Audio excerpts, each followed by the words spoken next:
समय का चक्कर ऐसा होता है, जब वो चलता है तो इंसान पता नहीं कब, कहाँ, किस समय, किस दौर से गुजर जाए। समय किसी के रोकने से रुकता नहीं, तो समय के अनुसार इंसान को चलना चाहिए। कहते हैं समय एक ऐसा घोड़ा है जिसके गले के बाल पकड़ के तो रोका जा सकता है, पूंछ से नहीं रुकता। तो आदमी की जिंदगी में तरह तरह के दौर चलते रहते हैं, समय बदलता रहता है, और कई बार समय ऐसा आता है इंसान सोचता है कि उसे तो इस दुनिया से चले जाना चाहिए,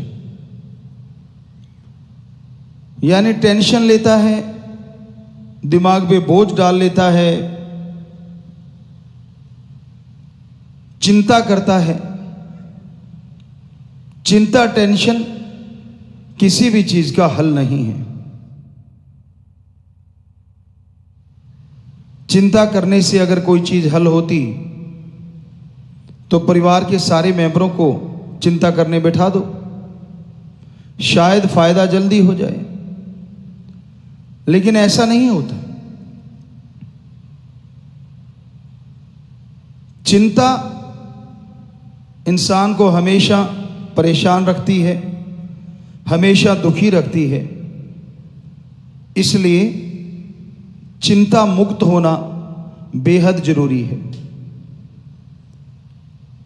टेंशन लेते हैं, चिंता होती है उन बच्चों को जिनके पेपर नजदीक आ जाते हैं। चिंता बिजनेसमैन को भी हो सकती है, किसान को भी हो सकती है जिसकी फसल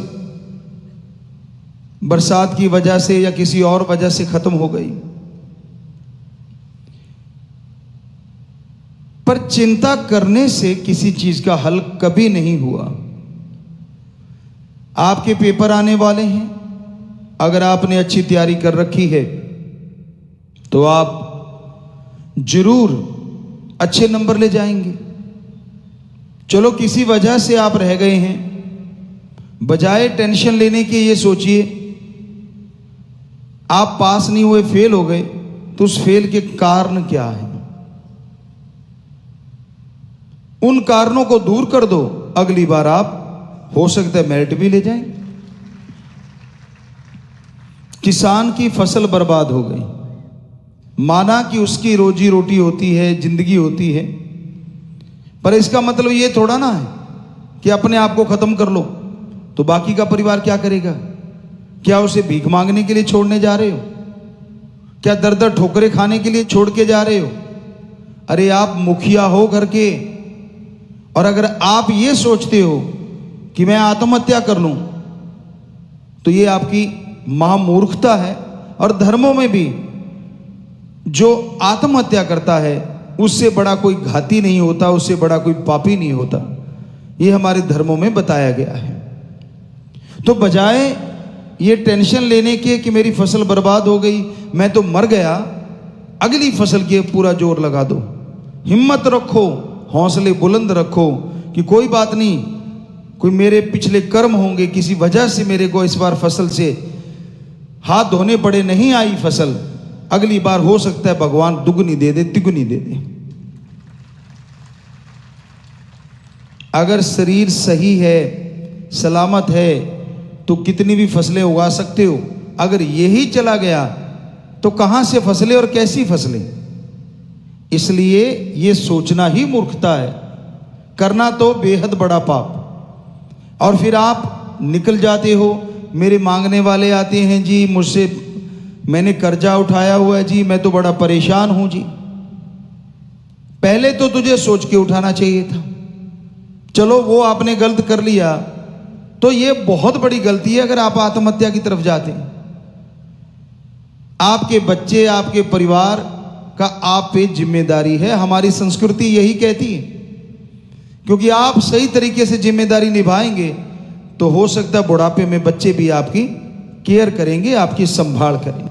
और उनको बीच मझधार में छोड़ के चले जाते हो तो बच्चे बेचारे जिनको अनुभव ही नहीं है किसी चीज का, कहां से खाएंगे और कहां से कमाएंगे। तो आत्महत्या किसी चीज का हल नहीं है, ये कभी नहीं करनी चाहिए। बिजनेसमैन हैं, व्यापारी हैं, घाटा पड़ गया या कोई छापा पड़ गया या कोई सैंपल फेल हो गए तो वो आपकी कमी की वजह से हुआ है। उसको सोच विचार करके दूर कर लो। इसमें टेंशन या आत्महत्या का क्या हल है? कभी भी नहीं। और ये बातें आती कब हैं? जब आदमी के अंदर आत्मिक शक्ति की कमजोरी आ जाती है, आत्मबल कम हो जाता है, तब ऐसे विचार आते हैं। तो आत्मिक शक्ति आपके अंदर है और उसको जगाने के लिए जरूरी है आप आत्मा को खुराक देते रहें। तो आत्मा को खुराक दोगे तभी आत्मिक शक्तियां जागेंगी और तभी विल पावर या आत्मबल आप हासिल कर पाएंगे। तो अपने आत्मबल को बुलंद कीजिए, तो ये सोचें आएंगी नहीं। बैठे बैठे आप सोचते रहते हैं। अब जब सोने जाते हैं तब कई बार लोग ज्यादा सोचते हैं। बंद कमरा है, ऊपर चद्दर ले ली और फिर बस ये लगता है कि सारी दुनिया खत्म हो गई, ये हो जाएगा, वो हो जाएगा, बर्बाद हो जाएंगे, मिट जाएंगे, मर जाएंगे। सुबह उठते हो, आंखें खोलते हो, सारी दुनिया ज्यों की त्यों, चिड़िया पक्षी सब घूम रहे हैं, बोल रहे हैं। तब महसूस होता है कि नहीं, तू ही गलत था, बाकी सब कुछ ठीक है। बहुत सारे लोगों के अंदर आता होगा कि हाँ, टेंशनें चली गई, चिंताएं चली गई, जैसी आंख खुली फिर रात को जाते हैं, फिर शुरू हो जाते हैं। एकांत में बैठते हैं तो शुरू हो जाते हैं। और कई तो चालू ही रखते हैं ये काम, टेंशन ही टेंशन, टेंशन ही टेंशन। एक राम नाम का जाप करने वाले एक सत्संगी को चाहिए, बजाय टेंशन के सुमरन करे, चलते बैठ के लेट के काम धंधा करते, यकीन मानो बड़ी से बड़े परेशानी से निकलने का हल आपको आपके अंदर से मिल जाएगा। किसी से राय भी नहीं लेनी पड़ेगी, क्योंकि राम सबके अंदर है। वो ओम, वो दाता, अल्लाह कहो परमात्मा, सबके अंदर रहता है। और कई लोग इन सब चीजों से पढ़ के कड़ जाते हैं। पढ़ के कड़ना, हद से ज्यादा ओवर कॉन्फिडेंस मान लेना अपने आप को। जैसे इंसान ये सोच लेता है कि मैं इस चीज में परफेक्ट हूं, मेरे को पूरा ज्ञान आ गया। जी नहीं, रोजाना नई नई खोज हो रही हैं और उन खोजों से रोजाना नए आविष्कार हो रहे हैं, जिसमें मानवता के भलाई के लिए, सृष्टि के फायदे के लिए भी हैं और खात्मे के लिए भी हैं। दोनों तरह के आविष्कार होते जा रहे हैं। तो अगर आप अच्छा नेक इंसान हो तो आप एक टेम्परेरी मुखौटा ओढ़ लेते हैं, वो नहीं ओढ़ना चाहिए दिखावे के लिए अच्छा बनना। तो रब नाल ठगियां क्यों मारे बंदे है, वो अंदर बैठा है तेरा खसम, वो राम, वो ओम। हमें तो कोई बात नहीं, हमारा तो काम ही पर्दा रखना है, लेकिन सांझी बात कह रहे हैं ऐसे मुखौटधारियों से कि ये आप अपने आने वाली जिंदगी में कांटे बो रहे हो। क्योंकि दिखावे में दिखाना कि भाई मैं तो भक्त हूं, और बाद में पाप कर्म करना या मनमता करना या बुराइयां करना या बुराइयां देखना या बुराइयां सुनना। संत तो दुआएं ही करेंगे, आशीर्वाद ही देंगे, लेकिन कर्म जो कर रहे हो वो एक एक का हिसाब देना पड़ेगा। और तब रोओगे, तब भी हमने तो यही कहना, बेटा आशीर्वाद माफ, लेकिन तब नहीं होगा। ये हकीकत है, ये कड़वी सच्चाई है। और हमें लगता है ये सुन के भी कई अमल नहीं करते, ये सुन के भी कई मानते नहीं। उनको ये लगता रहता है कि मैं अपनी जगह सही हूं, मैं जो करता हूं वो ठीक है, बाकी जो करते हैं वो गलत है। तो ये आपकी सोच हो सकती है, आपके विचार हैं।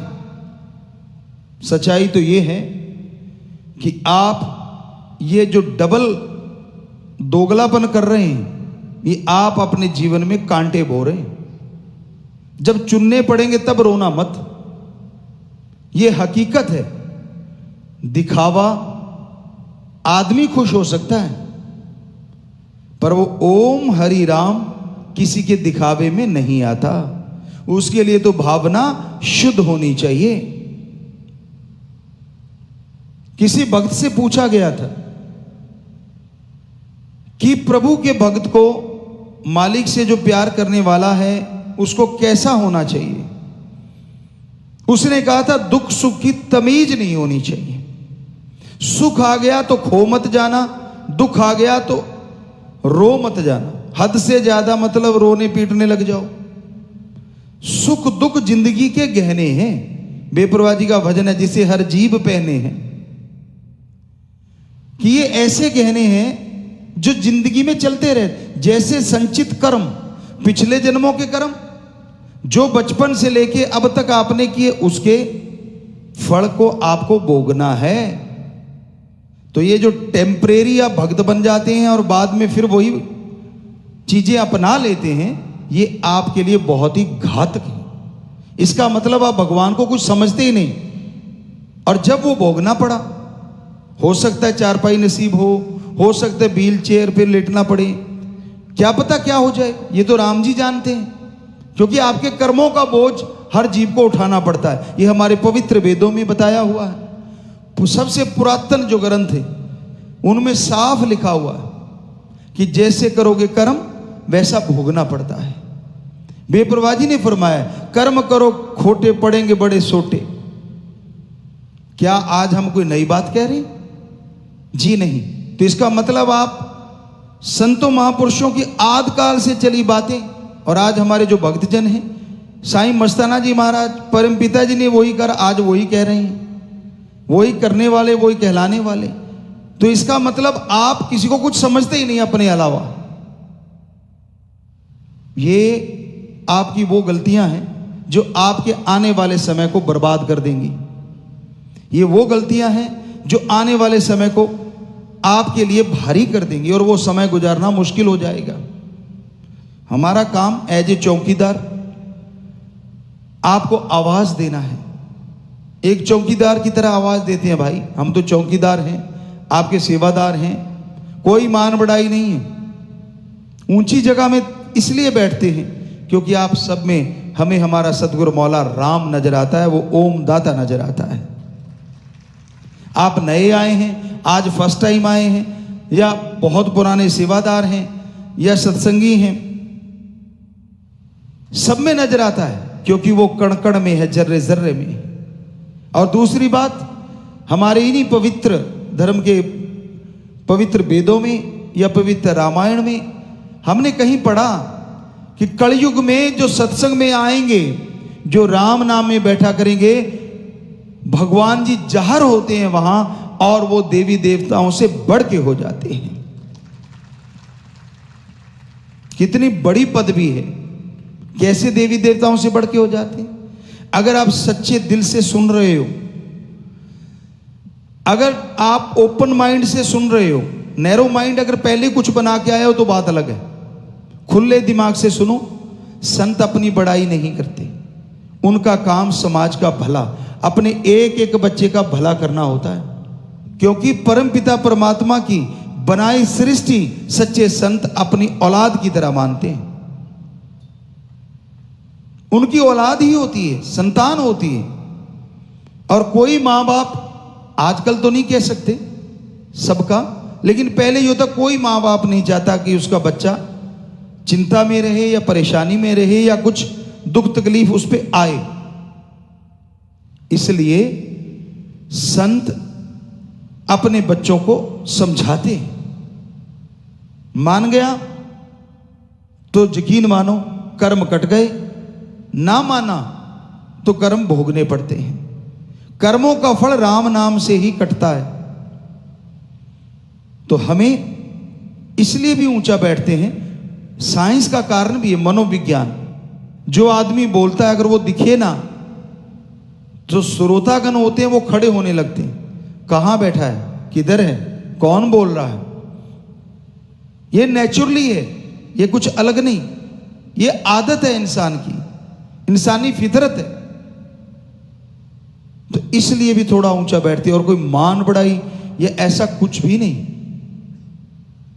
और सच्ची बातें कहते हैं। कड़वी तो उनको लगती हैं जो मनमता करते हैं, कड़वी उनको लगती है जिनको लगता है कि हमें कह रहे हैं। हम किसी एक को नहीं कह रहे, जो भी सुन रहे हैं हम तो सबको बोल रहे हैं और सबको सुन रहा है, पर उनको ही ज्यादा क्यों महसूस होता है। कई बार आगे भी आपको उदाहरण दिया है कि स्प्रिट को बॉडी पे घुमाओ आप, एंटीबायोटिक है, ऐसे लेके जाओगे तो कोई ना कोई वायरस बैक्टीरिया मार देगा, और जहां जख्म है वहां थोड़ा जलन भी करेगा। तो ऐसे संतों के वचन होते हैं। यहां जख्म है, जो लोग ऐसा करते हैं उनके थोड़ी सी जलन ज्यादा होती है, थोड़े पसीने भी छूटते हैं, इधर उधर भी देखते हैं, कोई नीचा सिर कर लेता है। आप साफ देख लेना, आपको पता चल जाएगा कौन है, किसके स्पिरिट काम ज्यादा कर रहा है, जख्मी कौन बैठा है यहां। और कई ढीठ होते हैं कि नहीं बिल्कुल हमें कोई फर्क नहीं पड़ता, तो वो दूसरों को पता ना चले, यहां ऐसे ऐसे करेंगे, हाँ बिल्कुल ठीक है, वो भी ओवर एक्टिंग है। तो कई निशानियां होती हैं, हमें तो यहां से साफ पता चलता है। बुरा ना मनाना, क्योंकि आप बिजनेस व्यापार करते हैं, आपको उसका तजुर्बा होता है, और हम सारा दिन लोगों से मिलते हैं, उनको देखते रहते हैं, हमें इसका तजुर्बा है क्या गड़बड़ कहां हो रही है और किसके ज्यादा हो रही है, चाहे जैसी मर्जी पोजीशन बना लो। तो हकीकत है जब जागो तभी सवेरा। आज सुन के आज मान लो, क्या पता फायदा हो जाए। किए कर्म तो भोगने, एक ही तरीका है सुमरन और दृढ़ यकीन, जो आपको बचा सकता है। अदरवाइज किए कर्मों का फल भोगना पड़ता है।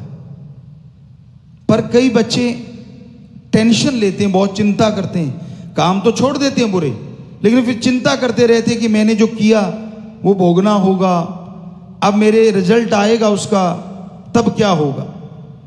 अगर कोई ऐसा सच्चा पश्चाताप करना चाहता है, सेवा और सुमरण करो, दृढ़ यकीन रखो, वचनों पे पक्के रहो, तो यकीन मानो वो टेंशन भी दूर हो जाएगी और सुख में जिंदगी आप व्यतीत कर पाएंगे।